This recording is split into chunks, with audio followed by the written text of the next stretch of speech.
Apa itu tahsin? Nah, tahsin itu adalah sebuah istilah untuk sesuatu di dalam pembelajaran Al-Quran. Nah, makanya biasanya sambungannya tahsinul Quran. Secara bahasa, tahsin ini dari hassana yuhassinu, tahsin, memperbaiki, memperbagusi. Nah, tahsinul Quran ini memperbagusi Al-Quran. Maksudnya apa? Tahsinu qiraatil Quran, memperbaiki bacaan Al-Quran. Kenapa jadi harus diperbaiki? Ya, membaca Al-Quran ini kan ada standar tajwidnya. Nun mati bertemu ba apa, nun mati bertemu fa atau nun mati bertemu lam apa. Nah, itu ada standarnya. SOP membaca Al-Quran itu ada standarnya, ilmu tajwid. Nah, eh, bagi orang-orang yang membaca standarnya, bisa membaca Al-Quran lah, membaca Al-Quran maksudnya di bawah standar yang sesuai ukuran tajwid, maka itu harus tahsin, memperbaiki agar sesuai standar tadi, standar baca Al-Quran.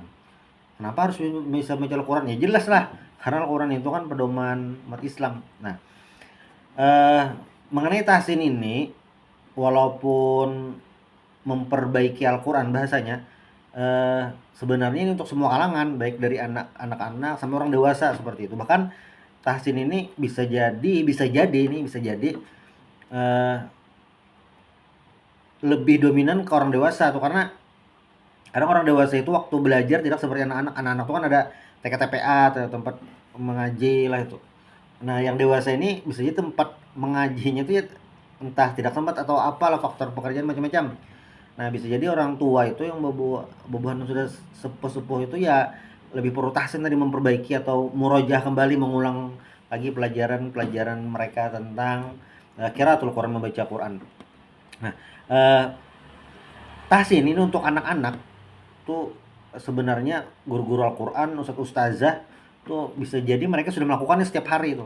Nah, tapi kalau kita berbicara tentang teknik atau cara dalam mentahsin anak-anak itu, eh, paling tidak ada dua tipe. Kan eh, selesai nih Iqra nih, jilid 6. Itu kan perpindahan kepada Al-Quran. Nah, ketika dia selesai Iqra lalu pindah ke Al-Quran, paling tidak ada dua tipe nih bagi guru untuk mengajarkan anak yang baru belajar Al-Quran. Tipe pertama adalah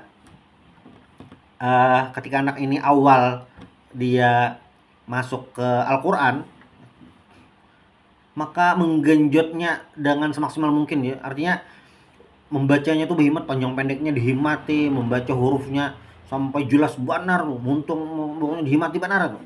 Sehingga bacaan Al-Qur'annya tidak terlalu banyak. Jadi masih 1, 2, 3 ayatnya udah banyak.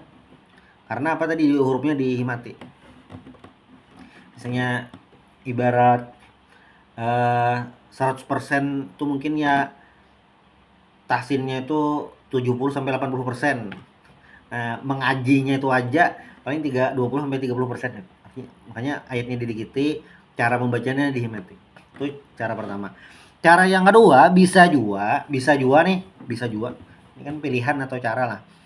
Tujuannya itu sama sebenarnya, supaya bisa membaca Al-Quran dengan baik dan benar. Yang kedua, bisa juga nih eh, membacanya dibanyakin dulu, dilancari. Tahsinnya itu didikiti 20-30% dia, 70-nya membaca. Nah, ini bisa dapat mengaji itu bisa jadi sampai sehalaman atau selembar. Tentu konsekuensinya bacaannya ya seada-adanya lulus Iqra jilid 6.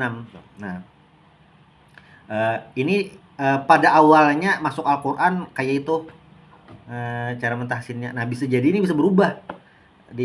Jangan kayak itu aja, karena kayak itu aja yang contoh kedua nih, yang tahsinnya didikiti membaca aja ya akan berbahaya sebenarnya. Tapi ini adalah teknik bagaimana mentahsin anak-anak atau peserta didik nih supaya nya kawa bujur membaca Al-Quran gitu. Walaupun ya misalnya bagus tuh kayak apa ya, memang harus di awal kayak itu. Cuma kan apalagi kita zaman wah ini, kadang ada anak-anak tuh yang sedikit aja dipadahi meraja, sedikit aja dipadahi bina koler mengaji. Nah, bisa jadi cara kedua ini adalah solusi sementara, alternatif pilihan dalam mengajarkan tahsin. Kira-kira itu. Terima kasih. Wassalamualaikum warahmatullahi wabarakatuh.